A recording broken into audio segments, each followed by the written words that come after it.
Louvado seja nosso Senhor Jesus Cristo, para sempre seja louvado. Meus queridos e amados irmãos, nós estamos aí no dia 8 de abril, na terça-feira, e o evangelho de hoje é tirado de São João, capítulo 8, versos do 21 ao 30. Meus queridos e amados irmãos, aconteceram dois fatos. O primeiro, que está na primeira leitura, que é tirada do livro de Números, capítulo 21, versos do 4 ao 9, é um fato, uma realidade, mas essa realidade ela é um ícone, uma imagem que aponta para algo futuro que iria ser concretizado na cruz, né? E, por incrível que pareça, no capítulo 8 do Evangelho de São João, a partir do versículo 21 ao 30, Jesus também vai pré-anunciar aquilo que foi anunciado lá em Números 21, do 4 ao 9. Então, assim, é interessante como a Escritura, Antigo e Novo Testamento, elas estão em comunhão plena, elas se complementam, né? Não existe, né, como o herege Marcião, que queria dizer que o Antigo Testamento deveria ser todo rejeitado. Não, na verdade, a igreja, quando classifica Marcião como herege, é exatamente porque ela percebeu, sabe, que o Antigo Testamento e o Novo Testamento juntos formam a palavra de Deus, né, revelada para nós e para nos ensinar o que de fato é o caminho da salvação. Então veja, a primeira leitura vai dizer o seguinte, Números 21, versículo 4 ao 9.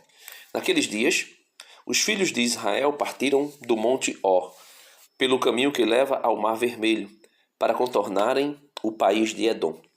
Durante a viagem, o povo começou a impacientizar-se e se pôs a falar contra Deus e contra Moisés. Então o povo começou a falar contra Deus e contra Moisés. Isso aqui é um fato, meus irmãos. Os israelitas, contornando a terra de Edom, o país de Edom, começaram a falar contra Deus e contra Moisés. E o que eles falavam? Dizendo, por que nos fizeste sair do Egito para morrermos no deserto? Não há pão, falta água, e já estamos com nojo desse alimento miserável. Veja, eles disseram que o maná era um alimento miserável. Disseram que faltava água. Moisés tocou na rocha e brotou água. Disseram que faltava pão, e Deus fez descer do céu o maná, para que eles se alimentassem. O pão, né, descido do céu, que também era uma imagem do Cristo, que era o verdadeiro pão que desceria do céu. E aí, no versículo 6 é dito o seguinte, então o Senhor mandou contra o povo serpentes venenosas que os mordiam, e morreu muita gente em Israel. O povo foi ter com Moisés e disse, pecamos falando contra o Senhor e contra ti. Roga ao Senhor que afaste de nós as serpentes. Então veja, o povo fala contra Deus, murmura contra Moisés, mas quando a coisa aperta, eles correm o quê? Correm a Deus. Tem uma linguagem vulgar, um ditado popular, que quando alguém faz algo contra o outro e depois percebe que o que ele fez foi uma grande besteira, aí diz assim aqui no Nordeste, ele pediu pinico, né? Ou seja, se arrependeu do que fez e foi lá pedir desculpa, né? Ou pelo menos se rebaixou para o outro que ele tinha ofendido. Então aqui o povo faz isso, o povo se arrepende de ter falado contra Deus e contra Moisés e diz, roga ao Senhor que afaste de nós as serpentes. Moisés intercedeu pelo povo. Moisés poderia ser alguém revoltado e dizer, olha, não, vocês fizeram isso, agora sofram as consequências. Mas ao contrário, Moisés amava o povo. Coisa que nós devemos aprender, amar. E amar mesmo até os nossos inimigos, porque eles se declararam inimigos de Deus quando murmuraram contra Deus e quando murmuraram contra Moisés. Mas Moisés os amava, né? Moisés os amava, a ponto de Moisés interceder pelo povo. E o Senhor respondeu, faz uma serpente abrasadora e coloca como sinal sobre uma haste. Aquele que for mordido por uma cobra, por uma serpente, e olhar para a serpente de bronze, viverá. Moisés fez, pois, uma serpente de bronze e colocou-a como sinal sobre uma haste, sobre um poste. Quando alguém era mordido por uma serpente venenosa, o animal, e olhava para a serpente de bronze, ficava curado. Então, o povo era curado ao olhar para uma serpente, uma imagem.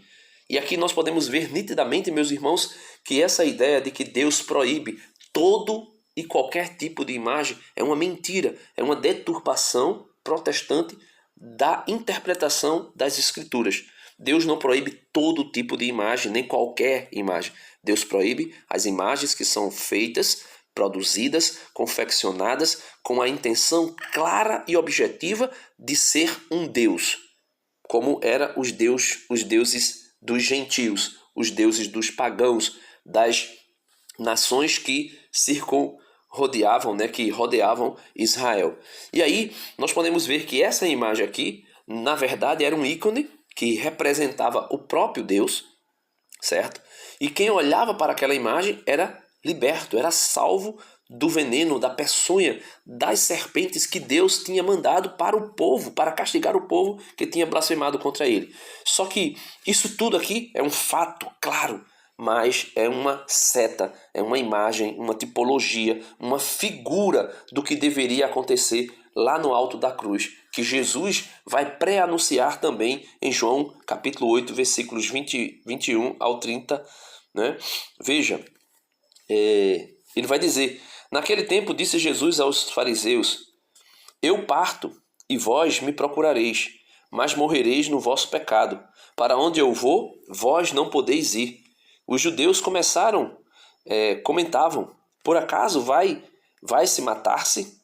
Pois ele diz: para onde eu vou, vós não podeis ir. Jesus continuou: vós sois daqui de baixo, eu sou do alto. Vós sois deste mundo, e eu não sou deste mundo.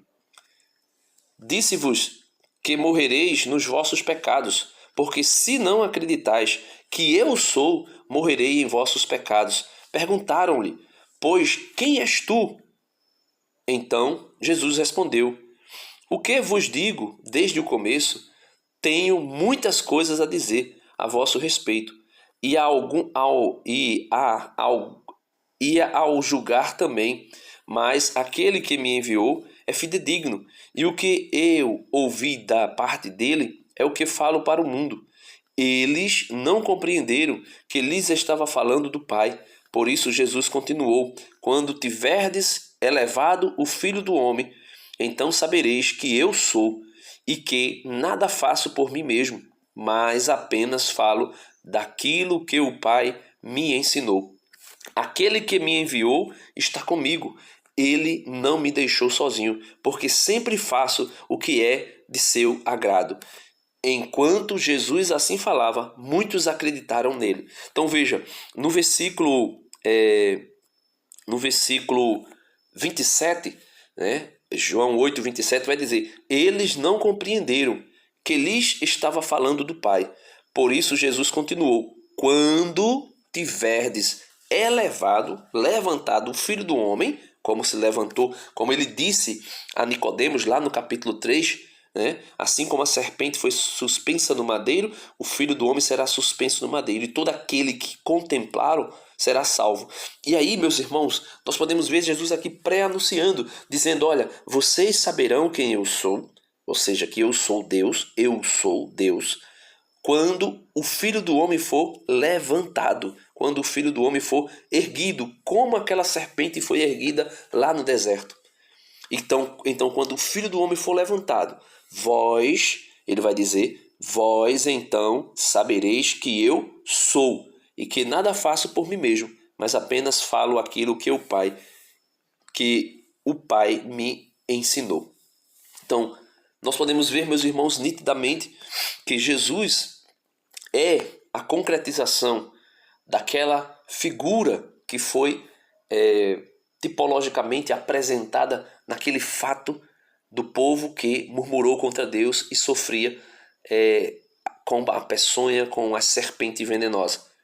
E Deus, na sua misericórdia, diz que assim como aquela serpente foi levantada e o povo era salvo ao contemplá-la, também todos que contemplassem o Cristo e crescem nele seriam salvos também.